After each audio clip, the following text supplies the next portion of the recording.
2022 കേരളത്തിൽ ആകെ റിപ്പോർട്ട് ചെയ്യപ്പെട്ട HIV കേസുകളുടെ എണ്ണത്തിൽ 15-നും 24-നും ഇടയിൽ പ്രായമുള്ളവരുടെ കണക്ക് പെർസെൻറ്റേജ് എന്ന് പറയുന്നത് വെറും 9%. 2023 അത് 12% ഉയർന്നു. 2024 അത് 14.2%.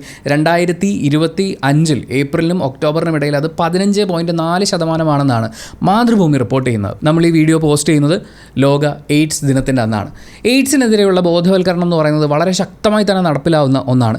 ഞാനൊക്കെ ഹൈസ്കൂളിൽ പഠിക്കുന്ന സമയത്ത് HIV എങ്ങനെ പ്രതിരോധിക്കാം എന്നൊക്കെയുള്ളത് നമ്മുടെ പാഠഭാഗത്തിൽ ഉൾപ്പെട്ടിരുന്നതാണ് എൻ്റെ ഓർമ്മ. അവിടെ തന്നെ ഗർഭനിരോധന ഉറകൾ ഉപയോഗിക്കേണ്ടതിൻ്റെ പ്രാധാന്യത്തെക്കുറിച്ചും നിങ്ങളുടെ സെക്ഷൽ പാർട്ട്ണറെ എന്ത് റിലേഷൻഷിപ്പിനാണെങ്കിലും നിങ്ങളുടെ പാർട്ട്ണറെ ചൂസ് ചെയ്യുമ്പോൾ അത്രയധികം കെയർ ചെയ്യേണ്ടതുണ്ടെന്നും ഒരുപാട് സെക്ഷൽ പാർട്ട്നേഴ്സ് ഉണ്ടാവുന്ന സാഹചര്യം ഒഴിവാക്കണമെന്നും ഒരിക്കൽ ഉപയോഗിച്ച സിറിഞ്ച് പോലെയുള്ള ഉപകരണങ്ങൾ വീണ്ടും വീണ്ടും മാറി മാറി ഉപയോഗിക്കാൻ പാടില്ല എന്നൊക്കെ അന്നേ പഠിപ്പിച്ചിട്ടുണ്ടായിരുന്നു. ഒരുപക്ഷെ അതേ കാര്യങ്ങൾ തന്നെയാണ് ഇന്നും HIV പ്രതിരോധത്തിന് വേണ്ടിയിട്ട് ആരോഗ്യ വിദഗ്ധർ സജസ്റ്റ് ചെയ്യുന്നത്. പക്ഷേ ഈ കണക്കുകൾ മുകളിലേക്ക് ഉയരുന്നത് ഇതൊരു സൂചനയാണ്. നമ്മൾ കൊടുക്കുന്ന അവയർനെസ് അത് കുറേം കൂടി സ്ട്രോങ് ആവണം എന്നുള്ള ഒരു സൂചന. HIV എങ്ങനെ പ്രതിരോധിക്കാം എന്ന് സിമ്പിളായിട്ട് ഗൂഗിളിൽ സെർച്ച് ചെയ്താൽ നമുക്ക് ഡീറ്റെയിൽസ് അവൈലബിൾ ആണ്. പ്ലീസ് അതിലൂടെ കടന്നു പോവുക. നമ്മുടെ പ്രായം ഏത് തന്നെയാണെങ്കിലും പ്രതിരോധിക്കപ്പെടേണ്ട ഒരവസ്ഥയാണത്. പക്ഷേ ഈ വീഡിയോയിൽ നമ്മൾ സംസാരിക്കുന്ന എയ്ഡ്സ് എന്ന് പറയുന്നത് എയ്ഡുകളാണ്, ഹെൽപ്പുകളാണ്. നല്ലൊരു ലൈഫിന് വേണ്ടി, നല്ലൊരു പാർട്ട്ണർഷിപ്പിന് വേണ്ടിയുള്ള ചില എയ്ഡ്സ്. ഈ എയ്ഡ്സ് ബോധവൽക്കരണം നമുക്ക് സ്കൂളുകളിലൊന്നും കിട്ടില്ല. HIV-ക്കെതിരെയുള്ള ബോധവൽക്കരണം സ്കൂളിൽ കിട്ടുന്നത് പോലെ ഈ എയ്ഡ്സ് ഒക്കെ അല്ലെങ്കിൽ ഈ എയ്ഡ്സിനെ കുറിച്ചുള്ള ബോധവൽക്കരണങ്ങൾ സ്കൂളുകളിലും കോളേജുകളിലും ഉണ്ടായിരുന്നെങ്കിൽ എന്ന് ഞാൻ എൻ്റെ 30കളിലേക്ക് എത്തുമ്പോൾ തിരിച്ചറിഞ്ഞതാണ്.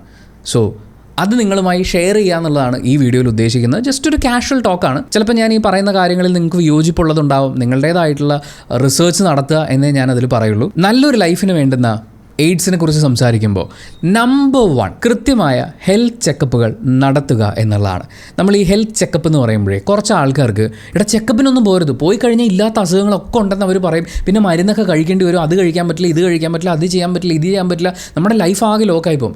ഞാനൊരു ചെക്കപ്പും ചെയ്യാറില്ല, എൻ്റെ ലൈഫിൽ എന്തെങ്കിലും കുഴപ്പമുണ്ടോ, ഞാൻ നല്ല സുഖമായിട്ട് പോവാണ്, അങ്ങനെ വാദിക്കുന്ന ആളുകളുണ്ട്. അതായത് നമ്മുടെ ബോഡി ഫങ്ഷനിങ് ആയിരിക്കുന്നിടത്തോളം നമുക്കൊരു കുഴപ്പവുമില്ല എന്ന് പറയുന്ന ഒരു വിശ്വാസമാണത്. നമ്മുടെ കോൺഫിഡൻസ് അല്ല നമ്മുടെ ആരോഗ്യം. എൻ്റെ ഒരു സജഷൻ, നമ്മൾ സ്ഥിരമായി കാണുന്നൊരു ഡോക്ടർ ഉണ്ടെങ്കിൽ, നമ്മുടെ ആരോഗ്യാവസ്ഥയെക്കുറിച്ചും മെഡിക്കൽ ഹിസ്റ്ററിയെക്കുറിച്ചൊക്കെ ഏകദേശ ധാരണയുള്ളൊരു ഡോക്ടർ ഉണ്ടെങ്കിൽ, നിങ്ങൾ ചിലപ്പോൾ ജോലി തുടങ്ങിയിട്ടുള്ള ഒരാളായിരിക്കാം, അല്ലെങ്കിൽ ഇപ്പോൾ ലൈഫിൽ കുറേ എക്സ്പീരിയൻസുകളൊക്കെ നേടി വന്നിട്ടുള്ള ഒരാളായിരിക്കാം. അങ്ങനെയുള്ള ഒരാൾക്ക് ഞാൻ ഈ പറയുന്നത് കുറേയും കൂടി ഡെപ്തിൽ മനസ്സിലാവും. ചിലപ്പോൾ പഠിക്കുന്ന ഒരാളായിരിക്കാം. നമ്മൾ കൺസൾട്ട് ചെയ്യുന്ന ഒരു ഫിസിഷ്യൻ, അയാളോട് ചോദിച്ചതിന് ശേഷം നമ്മൾ ഹെൽത്ത് ചെക്കപ്പുകൾ ഇപ്പോൾ എന്തൊക്കെയാണ് ചെക്ക് ചെയ്യേണ്ടത്, കൃത്യമായ ഇടവേളകളിൽ ബ്ലഡ് സാമ്പിൾസ് ചെക്ക് ചെയ്യുക, അത് ഡോക്ടറുമായി ഡിസ്കസ് ചെയ്യുക, ഇങ്ങനെയുള്ള കാര്യങ്ങൾ ചെയ്യുന്നത് വഴി നിലവിൽ നമ്മൾ പൊയ്ക്കൊണ്ടിരിക്കുന്ന ആ പോക്ക് അത് സേഫ് ആണോ, നമ്മൾ ഹെൽത്തി ആണോ എന്നുള്ളൊരു ഉറപ്പ് നമുക്ക് തരും. സ്കൂളിൽ പഠിക്കുന്ന കാലം തൊട്ടേ നമ്മൾ കേൾക്കുന്നതാണ്, prevention is better than cure.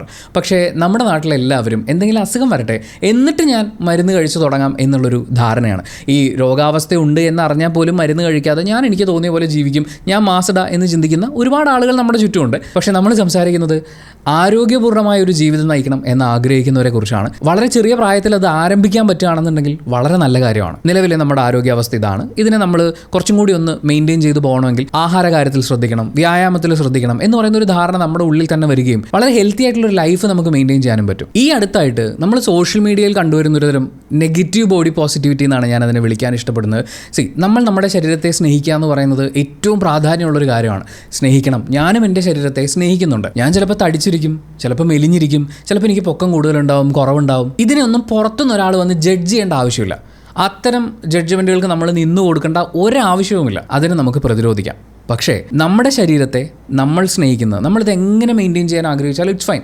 പക്ഷേ അത് ഹെൽത്തി ആണ് എന്ന് ഉറപ്പ് വരുത്തുക എന്നുള്ളത് ആ ശരീരത്തോടുള്ള സ്നേഹം കാണിക്കലാണ്. അവിടെയാണ് റിയൽ ബോഡി പോസിറ്റിവിറ്റി വർക്ക് ചെയ്യുന്നത്. നിങ്ങളൊരു ബ്ലഡ് ടെസ്റ്റ് എടുക്കൂ, ഡോക്ടറെ പോയി കാണൂ, അപ്പോൾ അവർ പറയുകയാണ് ഒരു കുഴപ്പമില്ല, നിങ്ങളിങ്ങനെ ഇരിക്കുന്നതിൽ ബാക്കിയുള്ളവരുടെ കുഴപ്പങ്ങളൊന്നും നിങ്ങൾ മൈൻഡ് ചെയ്യേണ്ടെന്ന് അവർ തന്നെ നിങ്ങൾക്ക് പറഞ്ഞുതരും. ഉള്ള ശരീരത്തിനെ ഏറ്റവും നന്നായി മെയിൻറ്റെയിൻ ചെയ്യുക എന്നുള്ളതാണ് എൻ്റെ ബോഡിയോട് എനിക്കുള്ള സ്നേഹം ഞാൻ പ്രകടിപ്പിക്കുന്ന രീതി. അങ്ങനെയാണ് ബോഡി പോസിറ്റിവിറ്റിയെ നമ്മൾ നിർവചിക്കേണ്ടതെന്ന് ഞാൻ വിചാരിക്കുന്നു. ഒറ്റ വാചകത്തിൽ നിങ്ങളുടെ ബോഡി എങ്ങനെയാണ് എന്നുള്ളതല്ല, നിങ്ങളുടെ ബോഡി ഹെൽത്തി ആണോ എന്നുള്ളതാണ് ചോദ്യം. ആൻഡ് ഇത് അവനവനെ സ്നേഹിക്കുമ്പോഴുള്ള എയ്ഡ്സ് ആണ്. പക്ഷെ ഒരു റിലേഷൻഷിപ്പിലേക്ക് വരുമ്പോൾ അവിടെ കുറച്ച് കാര്യങ്ങൾ വളരെയധികം പ്രാധാന്യത്തോടുകൂടി നമ്മൾ പരിഗണിക്കേണ്ടതുണ്ട്. നമുക്ക് ആദ്യം ശരീരത്തെക്കുറിച്ച് സംസാരിക്കാം. 2 പേർ വിവാഹബന്ധത്തിൽ ഏർപ്പെടാൻ തീരുമാനിക്കുന്നു. ഇനി വിവാഹബന്ധമല്ല, മറ്റേതെങ്കിലും ഒരു റിലേഷൻഷിപ്പ് സ്റ്റൈലിൽ ഒരുമിച്ച് ജീവിക്കാൻ തീരുമാനിക്കുന്നു. ഒരു കമ്പാനിയൻഷിപ്പ്, പാർട്ട്ണർഷിപ്പ് എന്നുള്ള രീതിയിൽ ഒരുമിച്ച് ജീവിക്കാൻ തീരുമാനിക്കുമ്പോൾ 2 പേരും അവരവരുടെ ഹെൽത്ത് ചെക്ക് ചെയ്യുക എന്ന് പറയുന്നത്, നിലവിലെ അവസ്ഥ എന്താണ് എന്നുള്ളത് ചെക്ക് ചെയ്യുക. തങ്ങൾക്ക് പകരുന്ന രോഗങ്ങളുണ്ടെങ്കിൽ, എസ്പെഷ്യലി സെക്ഷലി ട്രാൻസ്മിറ്റഡ് ഡിസീസസ് ഉണ്ടോ എന്നുള്ള ടെസ്റ്റുകൾ കൃത്യമായി നടത്തുക എന്ന് പറയുന്നത് ഏറ്റവും പ്രാധാന്യം അർഹിക്കുന്ന ഒന്നാണ്. നമ്മുടെ നാട്ടിൽ ഈ HIV ടെസ്റ്റ് പല ആളുകൾക്ക് നടക്കുന്നൊരു സാഹചര്യം എന്ന് പറയുന്നത് എന്തെങ്കിലും സെക്ഷലി ട്രാൻസ്മിറ്റഡ് ഡിസീസസിനുള്ള സാധ്യതയുണ്ടോ എന്ന് ഡോക്ടറിന് സംശയം തോന്നുമ്പോഴും ഗർഭാവസ്ഥയിലേക്ക് എത്തുന്ന സമയത്തുമാണ്. പക്ഷേ നമ്മളൊരു ഒരുമിച്ചുള്ള ജീവിതം ആരംഭിക്കുമ്പോൾ പങ്കാളികൾ തമ്മിൽ എല്ലാം സുതാര്യമാണ് എന്ന് ഉറപ്പുവരുത്താനും പരസ്പരം ആരോഗ്യാവസ്ഥ എങ്ങനെയാണ് എന്ന് മനസ്സിലാക്കിയിരിക്കാനും ഒരു കംപ്ലീറ്റ് ബോഡി ചെക്കപ്പ് 2 പേരും എടുക്കേണ്ടതാണ്. കാരണം നമ്മുടെ മുന്നിലുള്ള വില്ലൻ എന്ന് പറയുന്നത് ലൈംഗിക ബന്ധത്തിന് ശേഷം ഉണ്ടാകുന്ന HIV ബാധ മാത്രമല്ല, നിരവധി സെക്ഷലി ട്രാൻസ്മിറ്റഡ് ഡിസീസസ് ഉണ്ട്, എന്തെങ്കിലും തരത്തിലുള്ള ഇൻഫെക്ഷൻസ് ഉണ്ടോ, പകർച്ചവ്യാധികൾക്കുള്ള സാധ്യതകളുണ്ടോ, ഇതൊക്കെയും ഉറപ്പുവരുത്തുന്നത്. ഇപ്പം ഞാനത് ഉറപ്പ് വരുത്തുമ്പോൾ അല്ലെങ്കിൽ ഈ ടെസ്റ്റുകളിലൂടെ കടന്നു പോകുമ്പോൾ ഞാൻ എൻ്റെ പാർട്ട്ണർക്ക് ഉറപ്പ് കൊടുക്കുകയാണ്, നീ കടന്നു വരുന്ന ജീവിതത്തിൽ നിന്നെ കാത്തിരിക്കുന്ന പതിയിരിക്കുന്ന അപകടങ്ങളൊന്നുമില്ല. ഒരു ബന്ധം ആരംഭിച്ചതിന് ശേഷം പല കാര്യങ്ങളും സംഭവിച്ചേക്കാം. ഒരുമിച്ചുള്ള ജീവിതം തുടങ്ങിയതിന് ശേഷം പകർച്ചവ്യാധികൾ ഉണ്ടാവാം, നമുക്ക് മാറ്റിയെടുക്കാൻ പറ്റാത്തൊരു ആരോഗ്യാവസ്ഥയിലേക്ക് അങ്ങനെയൊന്നും ആരും എത്തിപ്പെടാതിരിക്കട്ടെ. അങ്ങനെയുള്ള പല കണ്ടീഷൻസും സംഭവിച്ചേക്കാം. ചിലപ്പോൾ ഒരു ആക്സിഡൻ്റ് ആവാം. ഇത്തരം അൺപ്രഡിക്റ്റബിൾ ആയിട്ടുള്ള സിറ്റുവേഷൻസ് ഏതൊരു ബന്ധത്തിനും ശേഷം സംഭവിച്ചേക്കാം. പക്ഷേ ഒരു ബന്ധം തുടങ്ങുന്നതിന് മുമ്പ് നിലവിൽ എന്താണ് അവസ്ഥ, ചിലപ്പോൾ ഈ പറയുന്ന ടെസ്റ്റുകളൊക്കെ കഴിഞ്ഞ ശേഷം ഇതാണ് അവസ്ഥ എന്നൊന്ന് മനസ്സിലാക്കി വെക്കലാണ്. ആ ഒരു സുതാര്യത ഉറപ്പാക്കുക എന്ന് പറയുന്നത് വളരെ വളരെ പ്രാധാന്യമാണ്. നമ്മുടെ പാർട്ട്ണർക്കൊന്ന് തയ്യാറായിട്ടിരിക്കാമല്ലോ, അവർ സ്റ്റാർട്ട് ചെയ്യാൻ പോകുന്ന ജീവിതത്തിൽ ഇന്ന കാര്യങ്ങൾക്കുള്ള സാധ്യതകളുണ്ട്, അതിനൊക്കെ മുന്നിൽ കണ്ടുകൊണ്ട് തന്നെ നമുക്ക് ഈ ബന്ധം ആരംഭിക്കാം. നമ്മളിങ്ങനെ ടെസ്റ്റുകളൊക്കെ നടത്തി ആരോഗ്യാവസ്ഥയെക്കുറിച്ച് വിലയിരുത്തിയതിനു ശേഷം ഒരു ബന്ധം ആരംഭിക്കുക എന്ന് പറയുമ്പോൾ ടെസ്റ്റുകളിൽ എന്തെങ്കിലും പ്രശ്നങ്ങൾ കണ്ടെത്തുകയാണെങ്കിലും അതൊരാളുടെ കുറ്റമോ കുറവോ അയാളെ കുറച്ച് കാണുകയോ മാറ്റി നിർത്താനോ അതിനൊന്നും വേണ്ടിയിട്ടല്ല നമ്മൾ പറയുന്നത്. അതൊരു സിറ്റുവേഷനാണ്. അങ്ങനെ ഒരു സിറ്റുവേഷൻ നമുക്കുണ്ടെന്നുള്ളത് നമ്മൾ ആദ്യം മനസ്സിലാക്കുകയും അതിനെ പ്രതിരോധിക്കാനുള്ള മാർഗ്ഗങ്ങൾ നമുക്ക് നേരത്തെ തുടങ്ങുകയും ചെയ്യാം. അതേപോലെ തന്നെ ഓപ്പോസിറ്റ് നിൽക്കുന്ന ആൾക്കും അയാൾ കടന്നു വരാൻ പോകുന്ന ജീവിതത്തിൽ ഇന്ന കാര്യങ്ങളുണ്ടെന്ന് അറിഞ്ഞ് പ്രിപ്പയർഡ് ആയിട്ടിരിക്കാൻ പറ്റും. അതൊക്കെയും മനസ്സിലാക്കിയിട്ട് ബന്ധങ്ങൾ ആരംഭിക്കുന്ന ആളുകളുണ്ട്. അതെല്ലാം ഓരോ വ്യക്തികളുടെ ചോയ്സാണ്. പക്ഷേ ആ ചോയ്സ് ആയിരിക്കണം. അറിയാതെ വന്ന് തലയിലായല്ലോ എന്ന് പറയുന്നൊരു ഡയലോഗ് പിന്നെ കേൾക്കുന്നതിനേക്കാൾ എന്തുകൊണ്ടും എത്രയോ നല്ലതാണ് ഒരു ബന്ധം ആരംഭിക്കുന്നതിന് മുമ്പേ ഇന്ന കണ്ടീഷൻസ് ഉണ്ട്, നമ്മൾ അതിനനുസരിച്ച് പ്രിപ്പയർഡ് ആയിരിക്കണമെന്ന് അറിയുന്നത്. അതിനനുസരിച്ച് നമുക്ക് ലൈഫ് സ്റ്റൈലും പ്ലാൻ ചെയ്യാൻ പറ്റും. ചില ആളുകൾക്ക് ആ റിലേഷൻഷിപ്പിനെ കുറിച്ച് റീതിങ്ക് ചെയ്യാൻ അതൊരു ഓപ്ഷൻ ആയിരിക്കും. ഒരു ബന്ധം ആരംഭിച്ച് ഒരുപാട് മുന്നിലേക്ക് പോയി പല തിരുത്താനാവാത്ത സിറ്റുവേഷൻസിലേക്കും ചെന്ന് വിടുന്നതിനേക്കാൾ എന്തുകൊണ്ട് നല്ലത് ആ ബന്ധം ആരംഭിക്കുന്നതിന് മുമ്പേ ഇന്ന കണ്ടീഷൻസ് ആണെങ്കിൽ എനിക്കും താല്പര്യമില്ല, മാത്രമല്ല ഇങ്ങനൊരു കണ്ടീഷനിലൂടെ പോകുമ്പോൾ നിലവിൽ ഞാനൊരു റിലേഷൻഷിപ്പിന് റെഡിയല്ല എന്ന് എനിക്കും തിരിച്ചറിയാനുള്ളൊരു സാഹചര്യം അവിടെ ഉണ്ട്. ഇത് പറയുമ്പോഴേ നമ്മുടെ സോഷ്യൽ മീഡിയയിൽ ഇടയ്ക്കിടയ്ക്കൊക്കെ വരാറുള്ള ഒരു പോസ്റ്റാണ്, എന്തെങ്കിലും ഒരു രോഗാവസ്ഥയിലുള്ള ഒരാൾ, അത്തരം ഒരാളെ ജീവിതത്തിലേക്ക് സ്വീകരിക്കുന്ന സ്ത്രീയോ പുരുഷനോ ആയിക്കോട്ടെ, അവർ പിന്നീട് സോഷ്യൽ മീഡിയയിൽ ഭയങ്കരമായിട്ട് സെലിബ്രേറ്റ് ചെയ്യപ്പെടും. കണ്ടോ, ഇതുണ്ടെന്നറിഞ്ഞിട്ടും അവർ സ്വീകരിക്കാൻ തയ്യാറായില്ലേ, ഇതാണ് സ്നേഹം, ഇത് മാത്രമാണ് സ്നേഹം എന്ന് പറയുന്ന ചില ഗ്ലോറിഫിക്കേഷൻ പോസ്റ്റുകളായി അത് മാറാറുണ്ട്. നമ്മൾ മനസ്സിലാക്കേണ്ടത് അത് അവരുടെ ചോയ്സാണ്. ആ ചോയ്സ് ഉണ്ടാവുന്നത് അവർക്ക് മറ്റേ ആളോടുള്ള സ്നേഹത്തിൽ നിന്നുകൊണ്ടാണ്. അതിനെ പൂർണ്ണമായും ബഹുമാനിക്കുകയും ആദരിക്കുകയും ചെയ്തുകൊണ്ട് തന്നെയാണ് പറയുന്നത്. അങ്ങനെ ഒരു രോഗാവസ്ഥയിലുള്ള ആളോടൊപ്പം എനിക്കൊരു ജീവിതം തുടങ്ങാൻ ബുദ്ധിമുട്ടുണ്ട് എന്ന് തീരുമാനമെടുക്കുന്ന ആളുകളുണ്ട്. അവരെ നമ്മൾ കുറ്റപ്പെടുത്താൻ പാടില്ല, അത് അവരുടെ ചോയ്സാണ്. അങ്ങനൊരു ജീവിതത്തിന് അല്ലെങ്കിൽ അങ്ങനൊരു പാർട്ട്ണർക്ക് നല്ലൊരു ജീവിതം ഓഫർ ചെയ്യാൻ അവരും മെൻ്റലി ഫിസിക്കലി പ്രിപ്പയർഡ് ആയിരിക്കില്ല. അതിനെ ജഡ്ജ് ചെയ്യാതിരിക്കുക എന്നുള്ളത് വളരെ പ്രധാനമാണ്. വളരെ തുറന്ന മനസ്സോടുകൂടി 2 പേരും ഒരുമിച്ച് ഓരോ ടെസ്റ്റുകൾ എടുക്കുകയും അതിൻ്റെ റിസൾട്ടുകൾ ചർച്ച ചെയ്യുകയും അതിനനുസരിച്ച് മുന്നോട്ടുള്ള ലൈഫിനെ കുറിച്ചുള്ള തീരുമാനങ്ങൾ എടുക്കുകയും ചെയ്യുന്നത് വളരെ സുതാര്യമായിട്ടുള്ളൊരു ബന്ധത്തിന് തുടക്കം കുറിക്കാൻ സഹായിക്കുന്നതാണ്. മാത്രമല്ല വളരെ പ്രധാനപ്പെട്ടൊരു കാര്യമുണ്ട്. നമ്മളൊരു റിലേഷൻഷിപ്പ് ആരംഭിക്കുന്ന സമയത്ത് ഭാവിയിൽ കുഞ്ഞുങ്ങളുണ്ടാവണം എന്ന് ആഗ്രഹിക്കുന്ന, എനിക്കൊരു കുഞ്ഞ് വേണം എന്ന ആഗ്രഹമുള്ള ഒരാളാണെങ്കിൽ തീർച്ചയായും അത് പാർട്ട്ണറോട് കമ്മ്യൂണിക്കേറ്റ് ചെയ്തിരിക്കണം.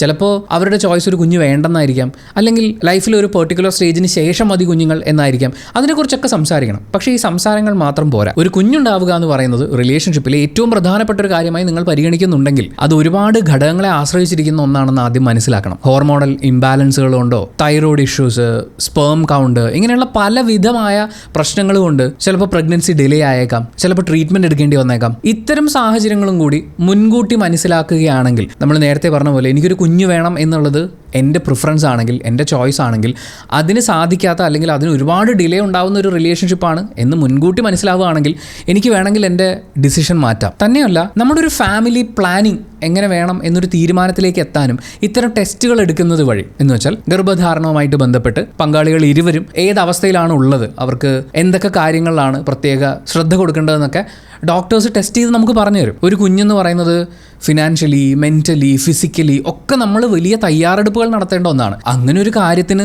നമ്മൾ തയ്യാറെടുക്കുന്ന സമയത്ത് ആ റിലേഷൻഷിപ്പ് സ്റ്റാർട്ട് ചെയ്യുമ്പോഴേ ഇത് നമുക്ക് എത്രത്തോളം ഫീസിബിളാണ് എന്നൊരു ചർച്ച നടക്കുകയാണെന്നുണ്ടെങ്കിൽ അത് രണ്ടുപേർക്കും ഒരുപാട് ഹെൽപ്ഫുൾ ആയിരിക്കും. ഇത് ശാരീരിക ആരോഗ്യത്തിൻ്റെ കാര്യമാണ്. ഇനി അതുപോലെ തന്നെ പ്രാധാന്യമുള്ള അടുത്ത കാര്യമുണ്ട്, അത് മെൻ്റൽ ഹെൽത്താണ്. എൻ്റെ ഒരു സജഷൻ എന്താണെന്ന് വെച്ചാൽ, നമ്മൾ ഒരുമിച്ചൊരു ജീവിതം ആരംഭിക്കാൻ തീരുമാനിക്കുമ്പോൾ നല്ലൊരു സൈക്കോളജിസ്റ്റിനെ കൺസൾട്ട് ചെയ്യുക. ഒരു കപ്പിൾ തെറാപ്പി സ്റ്റാർട്ട് ചെയ്യുക. അല്ലെങ്കിൽ ഞങ്ങൾ എങ്ങനെയാണ് വിവാഹബന്ധത്തിന് ഞങ്ങൾ എങ്ങനെയാണ് തയ്യാറെടുക്കേണ്ടത്, ഞങ്ങൾ രണ്ടുപേരും അതിന് എത്രത്തോളം പ്രിപ്പയർഡാണ്, ഞങ്ങളുടെ പരസ്പരമുള്ള ചിന്തകൾ അത് നമുക്ക് എങ്ങനെയാണ് ഓപ്പണായിട്ട് സംസാരിക്കുക. നമ്മളെപ്പോഴും പറയും കല്യാണം കഴിക്കുന്നതിന് മുമ്പ് നമ്മൾ പരസ്പരം ഭയങ്കരമായിട്ട് ചർച്ച ചെയ്യണം, എല്ലാ വിഷയങ്ങളും സംസാരിച്ചിരിക്കണമെന്നൊക്കെ. പക്ഷേ ഒരു റിലേഷൻഷിപ്പ് സ്റ്റാർട്ട് ചെയ്യുന്നതിന് മുമ്പ് നമ്മളെപ്പോഴും നമ്മളുടെ ഏറ്റവും നല്ല സൈഡായിരിക്കും കാണിക്കുക, അപ്പുറത്ത് നിൽക്കുന്ന ആളും നല്ല സൈഡാണ് കാണിക്കുക. പലപ്പോഴും നമ്മൾ വിട്ടുകൊടുക്കാൻ ഒരുപാട് മനസ്സുള്ള ആളാണ് എന്നൊരു ധാരണ അവരിൽ ഉണ്ടാക്കും. ചിലപ്പോൾ അത് തെറ്റായിരിക്കും, ചിലപ്പോൾ അത് ശരിയായിരിക്കും. ഇങ്ങനെ അങ്ങോട്ടും ഇങ്ങോട്ടും കുറേ തെറ്റിദ്ധാരണകൾ വെച്ചാണ് പല റിലേഷൻഷിപ്പുകളും സ്റ്റാർട്ട് ചെയ്യുന്നത്. ആ തെറ്റായ ധാരണകളൊക്കെ ഒന്ന് വകഞ്ഞു മാറ്റി ഇതിൻ്റെ ഇടയിൽ ഒരു ഒറിജിനൽ നമ്മളുണ്ട്.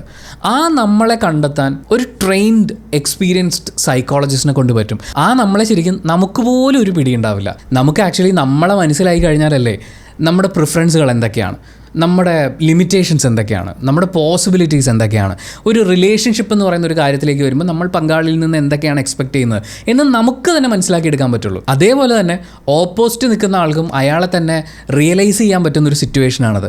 അങ്ങനൊരു ഓപ്പൺ സ്പേസിലേക്ക് വരുമ്പോൾ നമ്മൾ നേരത്തെ പറഞ്ഞ കാര്യം, ഒരു റിലേഷൻഷിപ്പ് തുടങ്ങുന്നതിന് മുമ്പ് തുറന്ന് സംസാരിക്കണമെന്ന് പറയുന്നത് നമുക്ക് ശരിക്കും തുറന്ന് സംസാരിക്കാൻ പറ്റുന്നൊരു സ്പേസ് ആയിട്ട് മാറും. അതുപോലെ തന്നെ പല ആളുകളുടെയും ജീവിതത്തിലെ പല തീരുമാനങ്ങളും പല ചിന്താ രീതികളും അല്ലെങ്കിൽ ഒരു സിറ്റുവേഷൻ ഉണ്ടാകുമ്പോൾ അവർ റിയാക്ട് ചെയ്യുന്ന രീതിയും ഇതിൻ്റെയൊക്കെ വേരുകളുള്ളത് നമ്മുടെ കുട്ടിക്കാലത്തൊക്കെ ആയിരിക്കും. നമുക്ക് പോലും കണ്ടെത്താൻ പറ്റിയിട്ടില്ലാത്ത നമ്മുടെ സ്വഭാവത്തിലെ ചില പാറ്റേൺസ് ഉണ്ടാവും, നമ്മുടെ സ്വഭാവത്തിൽ മാറ്റേണ്ടുന്ന ചില കാര്യങ്ങളുണ്ടാവും, വളരെയധികം ശ്രദ്ധ കൊടുക്കേണ്ട പല കാര്യങ്ങളുണ്ടാവും. പക്ഷേ ഇതൊന്നും നമ്മൾ ഐഡൻറ്റിഫൈ ചെയ്തിട്ടുണ്ടാവില്ല. കാരണം നമ്മൾ ഇന്ന് വരെ ഒരു സൈക്കോളജിസ്റ്റിൻ്റെ അടുത്ത് ഒരു ട്രെയിൻഡ് പ്രൊഫഷണലോട് സംസാരിച്ചിരുന്നിട്ടുണ്ടാവില്ല. അവർ നമുക്ക് കാണിച്ചു തരിക എന്ന് പറയുമ്പോൾ നമ്മുടെ ചൈൽഡ്ഹുഡ് ട്രോമാസ് അടക്കമുള്ള ഒരുപാട് കാര്യങ്ങൾ ഹീൽ ചെയ്യാൻ ഒരു പക്ഷേ സാധിച്ചേക്കാം. അത്തരം സെഷൻസിലൂടെ നമ്മളെ തന്നെ എന്താ പറയുക, സാഹിത്യ ഭാഷയിൽ പറയാനാണെങ്കിൽ നമ്മളെ തന്നെ ഒന്ന് സ്ഫുടം ചെയ്തെടുത്ത ശേഷം നമ്മുടെ പാർട്ട്ണറുടെ മുന്നിൽ വെക്കുമ്പോൾ അവർക്ക് ആക്ച്വലി നമ്മളെ നന്നായി കാണാൻ പറ്റും, നമുക്ക് അവരെയും നന്നായി കാണാൻ പറ്റും, നിങ്ങൾക്ക് നിങ്ങളെയും നിങ്ങളുടെ പാർട്ട്ണറെയും കുറേയും കൂടി നന്നായിട്ട് ട്രീറ്റ് ചെയ്യാൻ പറ്റും. പലപ്പോഴും ഈ വിവാഹത്തിന് ശേഷം മാത്രം തിരിച്ചറിയുന്ന ചില പാറ്റേണുകളുണ്ട് വ്യക്തികളുടെ. ഇപ്പോൾ അറ്റാച്ച്മെൻറ്റ് സ്റ്റൈൽസ് ആയിരിക്കാം, അല്ലെങ്കിൽ അവർ ഓരോ സിറ്റുവേഷനിലും പ്രതികരിക്കുന്ന രീതിയായിരിക്കാം. ഇതൊക്കെയും ഒന്ന് മനസ്സിലാക്കിയിട്ട് നമ്മളൊരു ബന്ധത്തിലേക്ക് കടക്കുകയാണെന്നുണ്ടെങ്കിൽ ഒരുപക്ഷെ നേരത്തെ പറഞ്ഞ പോലെ റീതിങ്ക് ചെയ്യാനുള്ള ഒരു ഓപ്പർച്യൂണിറ്റി അവിടെ ഉണ്ട്, പ്രിപ്പയർഡ് ആവാനുള്ള ഒരു ഓപ്പർച്യൂണിറ്റി അവിടെ ഉണ്ട്, ബെറ്റർ ആവാനുള്ള ഒരു ഓപ്പർച്യൂണിറ്റി അവിടെ ഉണ്ട്. അടിസ്ഥാനപരമായിട്ട് മെൻ്റലി ഫിസിക്കലി ഇത്തരം ടെസ്റ്റുകളിലൂടെ കടന്നു പോവുകയും കൗൺസിലിംഗ് സെഷൻസിലൂടെ കടന്നു പോവുകയൊക്കെ ചെയ്യുന്നത് വഴി നമുക്ക് നമ്മുടെ ലൈഫിനെ കുറേ കൂടി ബെറ്ററായിട്ട് ഹാൻഡിൽ ചെയ്യാൻ പറ്റും. അത് ഒറ്റയ്ക്കാണെങ്കിലും ഒരുമിച്ചാണെങ്കിലും. പക്ഷേ നമ്മുടെ നാട്ടിൽ ഒരു കല്യാണം എന്നൊക്കെ പറഞ്ഞു കഴിഞ്ഞാൽ ആളുകൾ ജാതകം നോക്കും. ജാതകത്തിൽ 10 പൊരുത്തമുണ്ടെന്ന് പറഞ്ഞാൽ ലോട്ടറി അടിച്ച പോലെയാണ്. ജാതിയും മതവും ഒക്കെ കറക്റ്റാണോ എന്ന് നോക്കും. അതൊന്ന് സെറ്റായി കഴിഞ്ഞാൽ പിന്നെ വേറെ പ്രശ്നമൊന്നുമില്ല എന്നാണ് ചില ആൾക്കാരുടെ ധാരണ. വേറെ കുറേ ആളുകൾ ഈ കുടുംബങ്ങൾ തമ്മിലുള്ള സ്റ്റാറ്റസ് അതൊന്ന് തുലനം ചെയ്ത് നോക്കും. പൈസയുടെ കാര്യത്തിലും ഒക്കെ വൻ ആലോചനകളും പരിപാടികളും ഒക്കെ നടക്കും. ഈ ജാതകത്തിൻ്റെ കാര്യമൊക്കെ പറയുമ്പോഴേ നമുക്ക് വിശ്വാസമാവാം, പക്ഷേ അതായാൽ എല്ലാമായി, ജാതകം ഒത്ത പിന്നെ ഒന്നും നോക്കണ്ട എന്നൊക്കെ ചിന്തിക്കുന്ന ആ ഒരു രീതിയിലേക്ക് അങ്ങനെ നമ്മളോട് നോക്കാൻ പറയുന്ന നമ്മുടെ കാരണവന്മാരുണ്ടല്ലോ, ജാതി മതമൊക്കെ കൃത്യമായിട്ട് നോക്കിയേക്കണം എന്നൊക്കെ നമ്മൾ ഉപദേശിക്കുന്ന ഈ കാരണവന്മാർ, ഇവർക്ക് പോലും അറിയില്ല അവരായിട്ട് നമുക്ക് എന്തൊക്കെ രോഗങ്ങളാണ് തന്നിട്ടുള്ളതെന്ന്. തലമുറകളായി പകർന്നു വരുന്ന ഏതൊക്കെയോ അസുഖങ്ങളുണ്ട്. ഇത് അവർക്ക് തന്നെ അറിയില്ല അവരെന്തൊക്കെ നമുക്ക് തന്നു. ആ ആൾക്കാരാണ് ഇന്ന കാര്യങ്ങൾ നോക്കിയാൽ നിൻ്റെ ജീവിതം സെറ്റാണെന്ന് നമ്മൾ ഉപദേശിക്കുന്നത്. പിന്നെ നമ്മളതിനെ പൂർണ്ണമായിട്ട് തള്ളുന്നൊന്നുമില്ല. അതൊക്കെ അവരുടെ ഇഷ്ടം, അവരുടെ യൂണിവേഴ്സ്, അവരവരുടേതായിട്ടുള്ള ചിന്തകളൊക്കെ നമ്മളോട് ഷെയർ ചെയ്യുന്നു. ഇപ്പോൾ ഞാനാണെങ്കിലും ജാതകം നോക്കിയാൽ എൻ്റെ വീട്ടുകാർക്ക് ആശ്വാസം കിട്ടുമെങ്കിൽ അവർ നോക്കിക്കോട്ടെ, അത്രേ ഉള്ളൂ എന്നങ്ങ് വിചാരിച്ച് വിട്ടുകളയാണ്. പക്ഷേ അതിനപ്പുറം ഇത് ജീവിക്കാൻ പോകുന്നത് നമ്മളാണല്ലോ. നമ്മൾ അതിനു വേണ്ടി റെഡി ആവുക എന്ന് പറയുന്നത് ഏറ്റവും പ്രധാനമാണ്. ഇവിടെ ഈ പറയുന്ന ജാതക പൊരുത്തങ്ങളും ജാതിയും മതവും ചേരുന്നതും സ്റ്റാറ്റസ് സെറ്റാവുന്നതും ഇത് മാത്രമല്ല ഏറ്റവും കൂടുതൽ നമ്മൾ പരിഗണിക്കേണ്ടത്. പിന്നീട് അങ്ങോട്ട് ഈ രണ്ട് വ്യക്തികൾ ഒരുമിച്ച് ജീവിക്കുമ്പോൾ അവർ ഫേസ് ചെയ്യാൻ പോകുന്ന ഫിസിക്കൽ ആൻഡ് മെൻ്റൽ പ്രശ്നങ്ങളുണ്ട്, ദ റിയൽ ഇഷ്യൂസ്. അതിന് വേണ്ടിയിട്ട് പ്രിപ്പയർഡ് ആവുക എന്ന് പറയുന്നത് വളരെ പ്രാധാന്യമുള്ളതാണ്. നമ്മൾ ഈ ടെസ്റ്റുകളൊക്കെ ഒരുമിച്ച് ജീവിക്കാൻ തുടങ്ങുന്നതിന് മുമ്പേ തന്നെ എടുക്കണം. രോഗാവസ്ഥകളെക്കുറിച്ച്, പലതരം കണ്ടീഷൻസിനെ കുറിച്ച് പരസ്പരം ധാരണ ഉണ്ടാക്കിയിരിക്കണം. ടെസ്റ്റ് റിസൾട്ടുകൾ പരിശോധിക്കപ്പെടണം എന്നൊക്കെ പറയുമ്പോൾ ചില ആളുകൾക്ക് ഇത് ഭയങ്കര ആദ്യമാണ്. കാരണം ഇപ്പോൾ ഉദാഹരണത്തിന് ഒരു പ്രഗ്നൻസി ഡിലേ ഉണ്ടാവാൻ സാധ്യതയുണ്ട് എന്നൊരു ടെസ്റ്റ് റിസൾട്ട് വന്നു എന്ന് വിചാരിക്കുക. അതിൻ്റെ പേരിലായിരിക്കും പിന്നെ ഇവർ ജഡ്ജ് ചെയ്യപ്പെടുക. എന്ന് വെച്ചാൽ അവരുടെ സെക്ഷുവാലിറ്റി പോലും ചോദ്യം ചെയ്യപ്പെടുന്ന ഒരു അവസ്ഥയിലേക്ക്. ഇപ്പോൾ ഒരു പെൺകുട്ടിക്ക് പ്രഗ്നൻസി ഡിലേ ഉണ്ട്, അല്ലെങ്കിൽ അതിൽ എന്തെങ്കിലും കോംപ്ലിക്കേഷൻസ് ഉണ്ടാവാനുള്ള സാധ്യതയുണ്ട് എന്നൊക്കെ വന്നു കഴിഞ്ഞാൽ അമ്മയാവാൻ പറ്റില്ലേ?